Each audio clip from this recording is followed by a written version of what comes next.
안녕하세요. 오늘은 임산부의 식단, 영양에 대해서 한번 얘기를 해볼까 합니다. 솔직히 미에 관심이 좀 있으시거나 자기 관리를 조금 하시는 여성분들은 임신을 하기가 되게 무서운 것 중에 하나가 저는 이렇게 많이 찔 수 있다는 거, 그리고 어쩔 수 없이 몸이 조금 회복되기까지 시간이 좀 오래 걸린다는 거가 좀 되게 클 것 같은데요. 저조차도 그랬었고 지금도 같은 고민을 하고 있고요. 근데 그렇기 위해서는 저희가 이제 어떻게 몸을 관리를 해야 되는지에 대해서 좀 생각을 해보셔야 될 텐데, 근데 그 중에서도 가장 많이 이제 놓치고 있는 탄단지를 어떻게 좀 이쁘게 먹을 것인지를 얘기를 해볼까 합니다. 탄수화물 보통 어떻게 생각하세요? 탄수화물을 포함되고 있는 음식은 뭐 밥, 뭐 쌀, 뭐 빵, 밀가루, 뭐 단당인지 뭐 이게 멀티 복합적인 건지 단당인지 그거 좀 다르거든요. 그래서 그런 거에 따라 좀 다르긴 하지만 탄수화물의 애들의 역할은 되게 중요한 게, 우리 몸이 활동하거나 장기를 움직이거나 이렇게 손을 흔들거나 이렇게 뭐 할 때 에너지원으로 1번으로 먼저 쓰이는 게 탄수화물입니다. 그래서 탄수화물이 없으면 탄수화물 대체로 쓸 수 있는 지방을 연료로 삼아서 쓰다가 더 이상 쓸 게 없다 그러면 저희가 단백질을 쓰는데, 그거는 진짜 최후의 수단이라고 생각하시면 되시고요.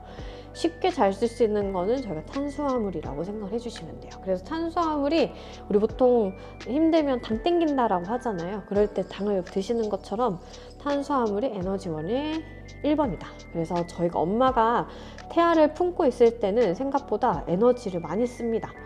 왜냐하면 내 몸에 다른 하나의 장기를 또 만들어야 되는 거죠. 인체를 만들어야 되는 공장이 돌아가야 되는 건데, 그럼 그 에너지가 다 탄수화물 쪽에서 나온다. 그럼 탄수화물을 안 먹어야 되냐? 아니다. 조금 드셔야 된다 라고 생각을 해주시면 되겠죠. 자, 그러면은 단백질을 생각을 해볼게요. 단백질은 저희가 필수 영양소라고 얘기를 하고 있어요. 필수 영양소는 뭐냐면, 저희가 섭취를 하지 않으면 저희 몸에서 만들어낼 수 없다라는 얘기가 됩니다. 그래서 단백질은 단백질대로 섭취를 해주셔야 되고, 단백질이 없다. 그러면 단백질은 뭘 이루어지냐? 저희 몸, 살, 머리카락, 장기, 뭐 손톱, 발톱, 눈 이런 거를 다 구성하고 있는 애들이 단백질입니다. 근데 만약에 단백질이 안 들어온다 그러면 저희가 근육 매스가 조금 줄죠. 근육량이 좀 준다라고 하죠.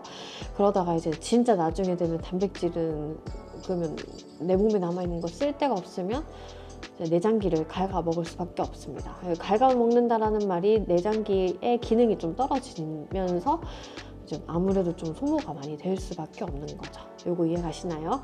그래서 어느 정도 태아가 몸을 구성을 할 때 좀 필요한 영양소다. 그럼 몸이 좀 발달하게 튼튼하게 신체가 발달을 하려면 단백질도 있어야 된다라고 생각을 해주시면 됩니다. 지방도 생각보다 저희가 여성분들은 월경을 하거나 이제 이런 호르몬적인 변화에 되게 많이 경험을 하시고 계시잖아요. 근데 이런 호르몬들은 지방이 어느 정도 있어야 호르몬 분비도 잘 되고 역할도 잘 일어나게 됩니다. 근데 제일 많이 영향받는 게 우리 여성 호르몬 수치라든지, 그리고 프로게스테론, 에스트로겐, 그리고 나중에 출산 가까이 와서는 옥시토신, 그리고 HC. 저희가 이제 임신 테스트기를 확인할 때 혹시 보신 적, 이렇게 설명서 읽어 보신 적 있으신지 모르겠지만, HCG라고 하는 호르몬 자체가 이제 임신을 하면서 확 올라가거든요. 근데 그런 경우, 그리고 월경이 규칙적으로 일어나지 않는 경우, 이런 경우도 다 지방에 관해서 연관이 있기 때문에 지방도 섭취가 충분히 있으셔야 됩니다. 호르몬의 존재이기 때문에. 그러면 호르몬 분비도 잘 해주고 신경계 분비도 잘 할 수 있도록 도와주는 게 지방이라고 보시면 돼요. 그러면은 태아도 동일하게 호르몬을 가지고 있어야 되고, 그리고 신경계 발달도 주수에 따라서 일어나야 되는 발달이 다들 다르기 때문에 충분히 있으셔야 된다는 거. 그러면은 탄수화물, 단백질, 지방 자체에서 굉장히 빠져야 될 부분들은 없다라고 생각을 해주시면 되겠죠.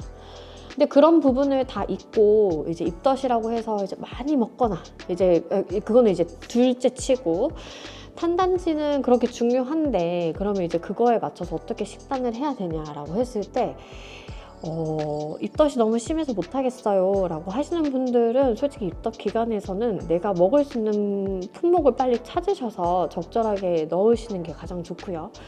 저희가 굶으면 요요가 생기듯이 애기들한테도 영향이 되게 많이 갑니다. 우리가 엄마가 굶기 시작하면 태아도 생각보다 호르몬 분비가 좀 다르게 나타나기 때문에 원래부터 선천적으로 콜레스테롤 수치가 높게 나온다거나 아니면 비만 인자를 좀 가지고 나타난다거나 이런 부분들이 있기 때문에 최대한 어느 정도는 탄단지 잘 드셔야 되시고 그리고 굶지 않으셔야 된다는 거를 잘 알고 계시면 좋으실 것 같아요. 자, 그러면은 적절하게 드신다라고 하는 거를 한번 생각을 해볼까 봐요. 저는 원래부터 제 몸무게의 단백질은 한 2배 정도 먹는 걸 선호했습니다. 그래서 제가 몸무게가 60이라고 생각을 하면 60 곱하기 2를 하면 120이죠. 그럼 120g의 단백질을 섭취를 하는 거를 좋아했는데 솔직히 그 이상 먹어도 되거든요. 그러면은 120g이나 뭐 135g, 뭐 2.5배나 뭐 많이 먹을 때 2.8배까지 저는 먹어봤으니까 되게 귀찮지만 고기량도 되게 많고 맛있는 프로틴도 많이 마셨던 것 같아요. 그래서 어느 정도 단백질 양을 조정했었고 근데 지금 그렇게까지는 하진 못하지만 내가 먹을 수 있는 단백질이 뭐가 있냐라고 찾아봤을 때 제가 아까 처음에 입덧했을 때 소고기가 잘 안 들어갔다라고 얘기했었고 돼지고기도 잘 안 들어갔고 특히나 양고기도 잘 안 들어갔고 닭고기도 잘 안 들어갔는데 유일하게 먹을 수 있는 게 계란이었다라고 얘기를 해드렸잖아요. 그래서 저는 아침마다 계란과 토스트를 엄청 많이 해서 먹었어요. 그래서 계란 혼자 4개, 5개를 깔고 그리고 지방은 버터, 좋은 버터 써서 이쁘게 스크럼블 하거나 아니면 써니사이드업 해서 먹고 후라이드 해서 먹고 거기다가 식빵도 최대한 조금 덜 지저분하게 그리고 잼은 맛있게 먹으려고 저는 잼 같이 발라 먹었거든요. 그렇게 먹고 그리고 밖에 나가서 또 사 먹는 게 또 어색하다 그러면은 차라리 그 샌드위치를 하나 더 해와서 같이 먹는 방향으로 했습니다. 그렇게 해서 초반에는 단백질을 그렇게 채웠던 것 같아요. 단백질이 좀 모자라다 그러면은 내가 먹을 수 있는 프로틴 자체를 좀 먹으려고 했고요. 솔직히 최대한 프로틴은 최후의 선택이었는데 최후의 선택이라도 단백질이 그냥 너무 부족했다 그러면 저는 단백질을 사서 먹었습니다. 이런 식으로. 그래서 먹을 수 있는 음식의 종류가 임산부들마다 좀 다르기 때문에 좀 대체품을 활용해 주시면 되세요. 그리고 저는 만약에 혼자 밥 먹는다 그러면은 혼자 생선 파는 집에 가서라도 흰살 생선이라든지 연어라든지 이런 거를 좀 같이 먹으려고 했어요. 연어구이 아니면은 고등어구이, 갈치구이 뭐 고기는 되게 달라서 그렇게 먹으려고 했고 최대한 고루고루 내가 먹을 수 있는 게 한정적이지 않게 지겹지 않게 해서 먹으려고 했었던 것 같아요. 자, 그리고 가장 중요하게 살이 찌기 싫다, 좀 관리를 좀 하고 싶다 하시는 분들은 조금 귀찮으시더라도 몸무게를 매일매일 재는 거를 추천해드려요. 당연히 몸무게 숫자를 보면 굉장히 보기 싫은 거는 사실입니다. 저도 싫고요. 근데 저는 매일매일 쟀어요. 오늘 아침에는 아침 일찍 수업이라 못 쟀는데 최대한 매일매일 재려고 합니다. 같은 컨디션에 뭐 잠은 못 자더라도 아침에 화장실에 갔다가 만약에 처음에 잰다 그러면은 저는 항상 매일 아침 화장실 갔다 와서 쟀었는데 지금 제가 처음에 임신했을 때 61.8로 시작을 해서요. 지금 오늘 영상을 찍을 때는 67 이렇게 떴습니다. 지금 그래프가 한참 위로 올라가다가 이번 주에 제가 간식을 좀 안 먹었어요. 좀 아이스크림도 좀 덜 먹고 해서 쭉쭉쭉쭉 떨어진 게 지금 어제 아침에 잰 67로 나왔거든요. 지금 27주 며칠 차인데도 불구하고 제가 어느 정도까지 올라갔었냐면 67.7까지 올라갔었어요. 근데 지금 67.7인데 67까지 0.7이 줄어들었다는 것 자체가 생각보다 임산부도 체중이 좀 빠질 수 있구나 이것도 생각을 해주시면 되고요. 당연히 입덧이 되게 심하신 분들은 한 3, 4kg 빠지는 게 되게 쉽더라고요. 당연히 그만큼 힘드시겠지만 일반 사람들은 먹더시거나 이런 분들은 몸무게 올라가는 거 되게 순식간이실 거예요. 그래서 그런 관리를 좀 하고 싶다. 그럼 내가 일단 어느 정도인지는 계속 눈으로 확인하시고 어느 정도 내가 먹었을 때 조금 더 몸무게가 부는구나. 아니면 내가 조금 이 정도 먹었는데 몸무게가 똑같네. 아니면 유지를 하네. 아니면 좀 내려가네. 이거를 좀 검사를 하시거나 본인이 체크하시면 아주 좋으실 것 같아요. 그래서 저는 계속 꾸준히 그래프가 확 치솟을 때가 한 번씩 있었어요. 한번 그래프가 이렇게 만약에 이렇게 가다가 서서 오르는 게 아니라 확 올랐다 그러면 제가 그 전날에 뭘 먹었는지, 그리고 내가 요 근래 어떤 거를 좀 많이 섭취했는지를 체크를 하고 그 섭취를 줄여 나가는 걸로, 혹은 내가 활동량을 좀 늘려 나가는 걸로 저는 컨트롤을 했고요.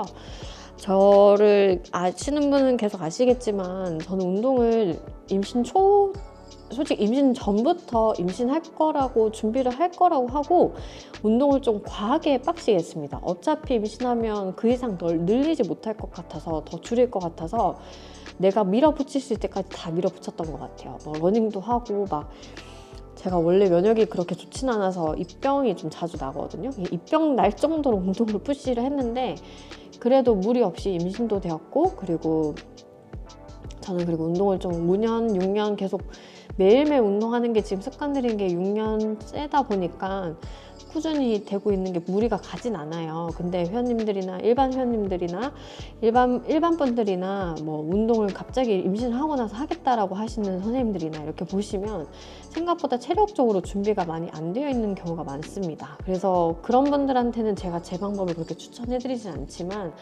본인이 할 수 있는 운동 강도라든지 운동을 계속 꾸준히 직접적으로 해주시는 게 좋아요. 왜냐하면 엄마의 혈류량, 그러니까 심박수량에 따라서 아기들이 태반으로 가는 영향력이 굉장히 다르기 때문에 아기들의 능력이 어느 정도 나온다라는 거는 엄마의 운동 능력이랑 비슷하기 때문에 최대한 그렇게 해주시면 되고요. 특히나 저는 아들이라는 얘기를 듣자마자 오히려 조금 더 운동에 좀 집착 아닌 집착을 좀 하는 것 같아요. 왜냐하면 아들의 운동 능력이라든지, 그러니까 태아에서 나오는 미토콘드리아라고 하는 움직임 세포 단위, 그러니까 저희가 몸의 세포 단위가 미토콘드리아라고 하는데, 미토콘드리아는 엄마를 닮을 수밖에 없대요. 근데 저는 운동을 그렇게 지금은 누가 봐도 열심히 잘하는 사람으로 보일지언정 저는 제가 가진 거는 그렇게 운동을 민첩성 있게 잘하는 친구는 아니었기 때문에 근데 남자 아이가 태어나면 운동을 좀 잘하면 좋겠다라는 벌써 이제 그런 마음이 있는 거죠. 그런 것 때문에라도 저는 좀 운동을 병적으로 하려고 하고 있습니다. 식단은 지금에서야 저는 지금 최대한 줄이려고 하는 거는 간식이요. 저도 간식, 군것질 되게 좋아합니다.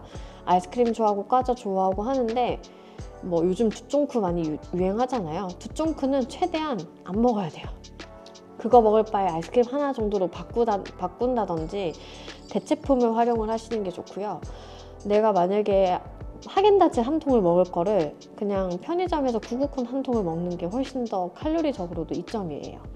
선생님들 칼로리 이거 보시는 방법 있으실 거예요. 요즘에는 편의점에 사는 거는 다 뒤에 칼로리 다 적혀져 있고, 요즘에 좋은 어플 들어가면 어플에서도 다 먹는 칼로리가 다 뜨기 때문에 그 정도 확인하시면서 드시고, 보통은 저희가 1800에서 2000칼로리 정도 드시라고 얘기를 한다라고 하더라고요. 근데 애기들이 초반에 일어나는 거는 그렇게 많이 칼로리가 사용하는 게 없다라고 합니다. 한 200 정도 는다라고 하고요. 중후기부터 늘어나는 게 300칼로리 정도 소모가 된다라고 합니다. 임산부들이. 그러면은 엄마 먹는 양이 300칼로리면 햇반 그거 하나, 그리고 구구콘이 270이에요. 275 이 정도 되는데 그 정도 아이스크림 정도 하나 정도가 늘어나는 거지 몇 끼가 늘어나는 건 아니란 말입니다. 그죠?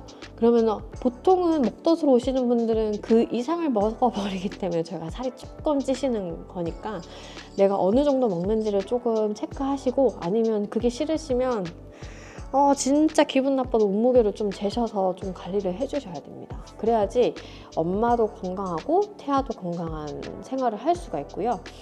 우리가 보통 후기로 가면 갈수록 저희가 되게 위험하다라고 하는 게 혈전이 생기거나 갑자기 엄마가 그 고혈압이 생기거나 당뇨가 생긴다거나 이런 부분이 되게 생각보다 큰데, 그런 부분도 엄마가 비만이 되면 될수록 아이들한테도 영향이 많이 가기 때문에 되게 위험한 부분입니다. 그래서 어느 정도 체중 관리는 좀 해주시는 게 좋다. 그리고 체중 관리를 좀 해주셔야 나중에 회복하는데도 되게 빠르게 돌아오실 수 있다 라고 생각을 해주시면 좋습니다. 별거 아닌 것 같지만 임산부가 되면서 몸의 변화는 굉장히 많아요. 당연히 이거를 저도 다 먹고 싶고 하지만, 먹는 거를 진짜 이거를 내가 먹어서 소화가 될까, 먹어서 내가 후회를 안 할까라는 생각을 저는 하면서도 이제 멈칫멈칫 하면서 먹거든요. 그래서 조금 어느 정도 이때 아니면 언제 먹어, 이 생각은 좀 버려두시고, 어차피 저희가 출산을 한 번만 하실 분들도 계시지만 뭐 여러 번 하실 분들도 계시고, 그리고 이때만 사는 게 아니잖아요. 그래서 조금 더 자기 몸을 챙겨주시고 아껴주시면서 건강하게 드시려고 노력해주시면 아주 좋으실 것 같아요.